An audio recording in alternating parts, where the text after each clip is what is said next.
প্রতিদিন হাজার হাজার মানুষ নিজের দেশ ছেড়ে প্রবাসে এসে দিনের পর দিন কাজ করেন। এই ভিডিওটি তাদের জন্য যারা বাংলাদেশের জন্য নীরবে কাজ করতেছেন, নীরব যোদ্ধা, কিন্তু আপনাদের অধিকারটা আপনারা পাচ্ছেন না।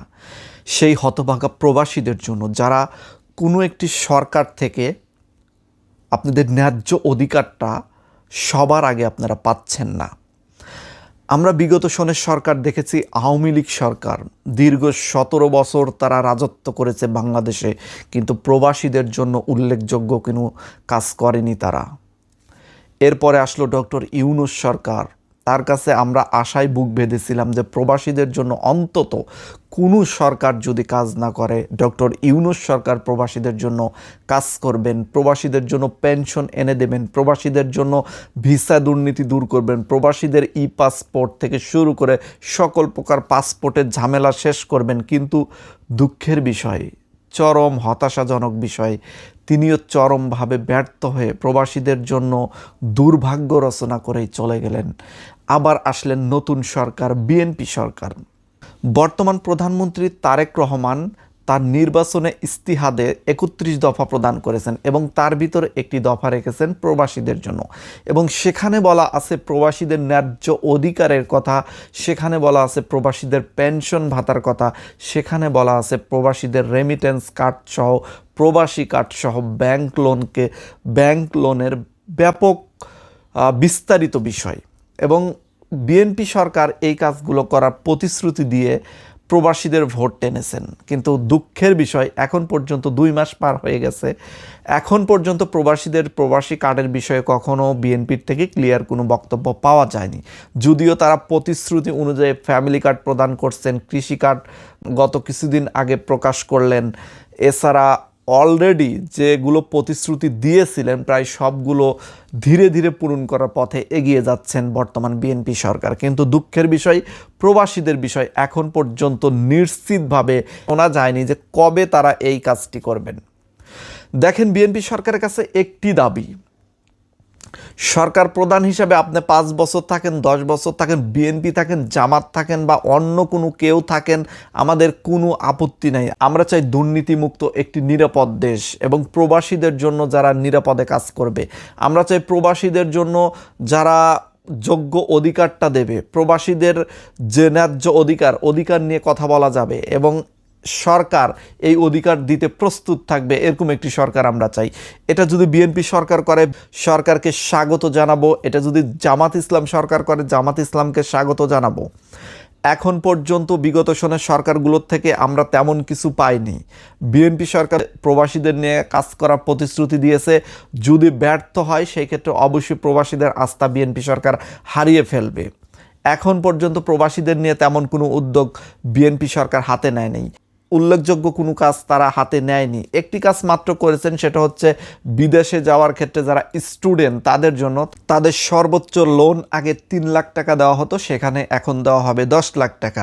এটা একটা ভালো কাজ করেছেন, যারা স্টুডেন্ট আছেন তাদের জন্য খুবই ভালো একটি কাজ করেছেন। এজন্য স্টুডেন্টদের পক্ষ থেকে সরকারকে ধন্যবাদ অবশ্যই দেওয়া উচিত এবং সেখানে আপনারা পাবেন ধন্যবাদ। কিন্তু প্রবাসী স্টুডেন্ট যায় না, প্রবাসে বেশিরভাগই গরিব মানুষ আসে, যারা দিনমজুর কাজ করেন, যারা অক্লান্ত পরিশ্রম করেন, বেশিরভাগই প্রবাস থেকে রেমিটেন্স যারা পাঠায়, যাদেরকে আমরা রেমিটেন্স যোদ্ধা বলি, তাদেরকে অবহেলিতভাবে রাখি। বর্তমান সরকারও যদি সেই সেম পথে হাঁটে, আমরা আর ছাড় দেব না।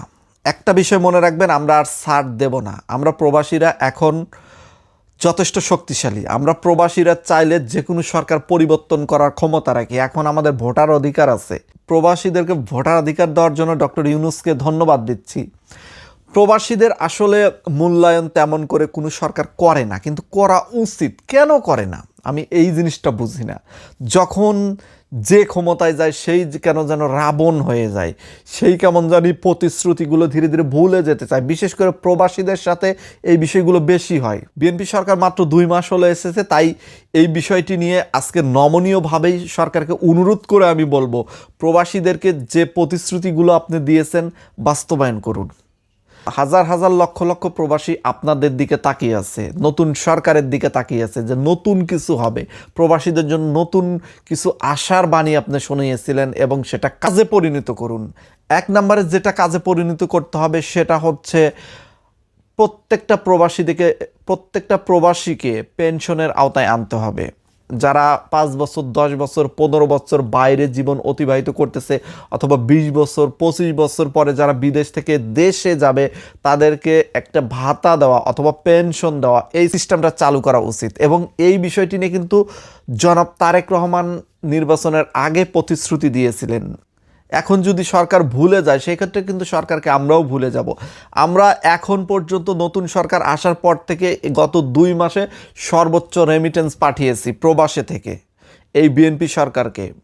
বিএনপি সরকার যদি আমাদের জন্য সর্বোচ্চ না করে 3য় মাস থেকে রেমিটেন্স কমা শুরু করবে, বাস্তব কথা কমতে শুরু করবে। আপনারা দেশ গঠনের সুন্দর সুন্দর পরিকল্পনা দিয়েছিলেন, আপনাদের 31 দফা পছন্দ করে মানুষ আপনাদেরকে ভোট দিয়েছে, তাই অবশ্যই 31 দফা আপনারা বাস্তবায়ন করুন।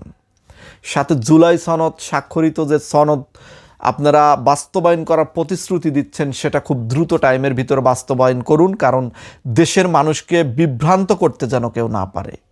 আপনারা বলতেছেন জুলাই সনদ মেনে নিয়েছি, বিরোধী দল বলতেছে জুলাই সনদ বিএনপি মানতেছে না। এখন জনগণ আছে বিভ্রান্তর মধ্যে, প্রবাসীরাও বিভ্রান্তের ভিতর আছে। আপনারা যদি সত্যি জুলাই সনদ মানতে চান দ্রুত গতিতে মেনে নিন, যেন আপনাদের নিয়ে সমালোচনা করার সুযোগ যেন বিরোধী দল না পায়। আর যদি মানার ইচ্ছা ভিতরে না থাকে সেই ক্ষেত্রে আপনারা ভবিষ্যতে বিপদে পড়বেন এবং প্রবাসীদের আস্থাও আপনারা হারাবেন, এটা মনে রাখবেন। কারণ বাংলাদেশ, আমরা এমন একটি বাংলাদেশ চাই, যদি আপনি বিএনপি ক্ষমতায় থেকে আপনি শাসন করেন এটাও আমরা মেনে নেব, কোনো সমস্যা নেই। তবে সেটা হতে হবে ন্যায় পরায়ণতার সাথে, সেটা হতে হবে দুর্নীতিমুক্ত, সেটা হতে হবে অবশ্যই জুলাই সনদ অনুযায়ী, এবং সেটা হতে হবে অবশ্যই মুক্তিযুদ্ধ শহীদদের কল্যাণে। আমরা মুক্তিযুদ্ধ এবং জুলাইকে এক জায়গায় একত্রিত করে রাখবো। জুলাই এবং মুক্তিযুদ্ধ কখনোই একে অপরের বিরুদ্ধে দাঁড় করানোর চেষ্টা করবেন না। এটা একই ডালের 2টি ফুল। কারণ যে আগে মুক্তিযুদ্ধ হয়েছে, দেশ স্বাধীন হয়েছে, তারপর স্বৈরাচার তৈরি হয়েছে, জুলাই হয়েছে। আমরা মুক্তিযুদ্ধ কেন করেছিলাম? একটি স্বাধীন দেশ এবং ন্যায়পরায়ণতার ন্যায্যতার ভিত্তিতে যে দেশ চলবে, দুর্নীতিমুক্তভাবে যে দেশ চলবে, এটাই তো। জুলাই কেন হয়েছে? জুলাইও এটাই হয়েছে, জনগণের অধিকার, ন্যায় নীতি, দুর্নীতির বিরুদ্ধে এবং ভোটাধিকার বিষয়ে, বিশেষ করে গণতান্ত্রিক সরকার ফিরিয়ে আনার জন্যই জুলাই হয়েছে। তাই অবশ্যই সরকারকে জুলাই সনদ দ্রুত বাস্তবায়ন করার জন্য অনুরোধ করছি।